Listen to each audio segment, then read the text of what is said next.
સુરત શહેરને નવા municipal commissioner મળ્યા છે. નવા મ્યુનિસિપલ કમિશનર એમ નાગરાજન સાહેબે કમિશનર તરીકે ચાર્જ સંભાળ્યો. એમ નાગરાજન સાહેબે શહેરના વિકાસ માટે અને મહત્વપૂર્ણ મુદ્દાઓ પર ભાર મૂક્યો છે. સુરત શહેરને નવા મ્યુનિસિપલ કમિશનર એમ નાગરાજન સાહેબે આજે કમિશનર તરીકે ચાર્જ સંભાળ્યો છે. એમ નાગરાજન સાહેબે શહેરના વિકાસ માટે અનેક મહત્વપૂર્ણ મુદ્દાઓ પર ભાર મૂક્યો, જેવા કે ડ્રેનેજ, પાણી, રોડ, ઇન્ફ્રાસ્ટ્રક્ચર જેવા કાર્યોને વધુ પ્રાવધાન આપવામાં આવ્યું છે અને શહેરની ટ્રાફિક સમસ્યા ઉકેલવા માટે ખાસ આયોજન કરવામાં આવશે. શિક્ષણ અને આરોગ્ય ક્ષેત્ર વધુ ભાર મૂકીને સુવિધાઓ સુધારવામાં આવશે. સ્વચ્છતા અભિયાનને વધુ મજબૂત બનાવવા આવશે, જેથી સુરત શહેર સ્વચ્છતામાં પ્રથમ ક્રમે રહે અને મ્યુનિસિપલ કમિશનર એમ નાગરાજન સાહેબે સુરતના સર્વાંગી વિકાસ માટે દિશા દર્શાવી છે. હવે શહેરવાસીઓની નજર તંત્રની કામગીરી પર છે.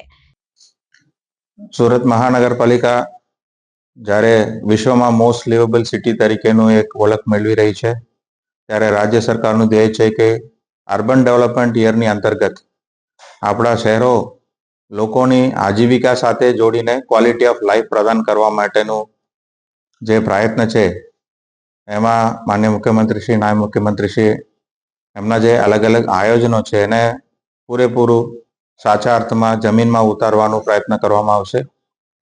પોલિટિકલ વિંગ અને વહીવટી પાંખ બંનેના સમન્વય રાખીને એફિશિયન્સી સાથે સુદૃઢ કામ થાય અને સમયસર થાય એના માટે હું પ્રયત્ન કરીશ અને લોકોની અપેક્ષાઓને વાચા આપવા માટે પૂરેપૂરું પ્રયત્ન કરવાનું.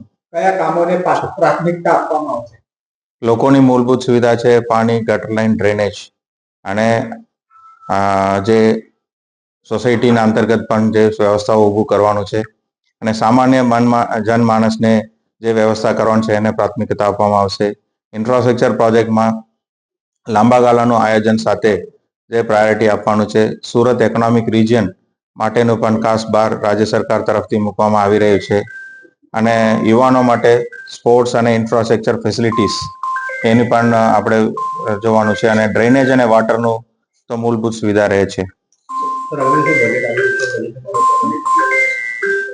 બજેટ માટે અત્યારે તૈયારીઓ પૂરે જોશ ઉપર ચાલી રહ્યું છે અને એમાં અધિકારીઓ અને પદાધિકારીઓ સાથે બેસીને ટૂંક સમયમાં એનું જે રૂપ છે એનું આકલન કરવામાં આવે અને ઝડપથી એનું જે ડિસિઝન્સ છે એ લઈને આપણે આગળ વધવાનો પ્રયત્ન કરીશું. Bureau report, Janadesh news.